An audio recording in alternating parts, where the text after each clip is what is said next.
नामकपुर गांव में एक गरीब किसान रहा करता था जिसका नाम राजू था। वह अपने पत्नी गीता और 2 बच्चे के साथ खुशी खुशी रहता था। राजू पढ़ा लिखा नहीं था, जिसके कारण वे खेती बाड़ी करके ही अपने परिवार का गुजारा करता था। गीता किधर हो, जरा कुदाल लाना, तो खेत पर भी जाना है। ये लो जी, और हम भी आपके साथ खेत पर काम करने चलूंगी। नहीं गीता, तुम घर में ही रहो, बच्चों को अच्छे से देखभाल करना।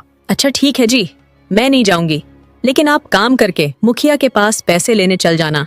और इतना कहते ही राजू खेत पर काम करने के लिए चल देते हैं और फिर कुछ देर काम करने के बाद वह चल जाता है गांव के मुखिया के पास। क्या हुआ राजू, बहुत दिनों के बाद दिखाई दी हो? मुखिया जी, जैसा कि फसल का टाइम आ रहा है और मेरे पास बीज लेने के लिए पैसा नहीं है, आप कुछ पैसे दे देते तो हमारा फसल उपजाने में मदद हो जाएगा। देख राजू, तुमने मेरे से पहले भी कर्ज ले चुका है जिसका अभी तक सही से ब्याज भी नहीं दिया है, लेकिन मैं तेरा ईमानदारी पर पैसे दे रहा हूं। अगर तुमने 2 महीने के अंदर पैसे नहीं दिए तो मैं तेरा सारा जमीन और घर भी छीन लूंगा। इतना कहकर मुखिया ने राजू को कुछ पैसे दे देते हैं और फिर राजू घर आकर देखता है तो उसका बेटा गोपाल का तबीयत बहुत ज्यादा खराब हो गया था। गीता, क्या हुआ गोपाल बेटा को? पता नहीं जी, आप घर से जैसे ही निकले हो गोपाल को अचानक बहुत तेज बुखार आ गया। ये जी, क्या आप मुखिया के पास गए थे? कुछ पैसे दिए कि नहीं? हाँ गीता, मुखिया ने हमको पैसे दिए हैं। तो ये जी देखा क्या है, चलो गोपाल को किसी अच्छे डॉक्टर से दिखाते हैं। और तभी राजू अपने गोपाल बेटा को एक अच्छे अस्पताल में इलाज कराया और फिर कुछ दिन के बाद गोपाल पूरे तरह से ठीक हो गया। इसी तरह कई दिन बीत गए। ये जी, इस बार हमने खेती भी नहीं किया है और मुखिया को पैसे भी लौटाना है। कैसे क्या होगा, कुछ समझ नहीं आ रहा है। हाँ गीता, मैं भी यही सोच रहा हूँ। लेकिन इसी वक्त मुखिया राजू के घर आ जाता है और कहता है, राजू, तुमने हमारा पैसा अभी तक नहीं लौटाया। मुखिया जी, इस बार मैं फसल नहीं उपजा पाए क्योंकि हमारा गोपाल बेटा का तबीयत बहुत ज्यादा खराब हो गया था।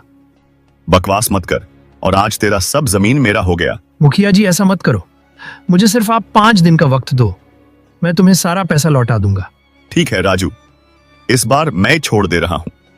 अगर तुमने 5 दिन के अंदर पैसे नहीं दिए तो समझ लेना तेरे साथ क्या होगा। इतना कहकर मुखिया यहां से चल दिया। इसी तरह 2 दिन बीत जाते हैं। तभी गीता राजू से कहती है, ये जी, इस बार हमने खेती भी नहीं किया है और मुखिया को पैसे भी लौटाना है। कैसे क्या होगा, कुछ समझ नहीं आ रहा है। गीता, अब ये ऊपर वाले के हाथ में है, हमें बचाएगा या नहीं। और फिर तुरंत यहाँ पर कृष्ण भगवान प्रकट होते हैं और कहते हैं, देखो गीता, देखो हमारे घर में कौन आया है, हम तो धन हो गए। आइए स्वामी जी, स्थान ग्रहण कीजिए। नहीं माता, मैं ठीक हूँ।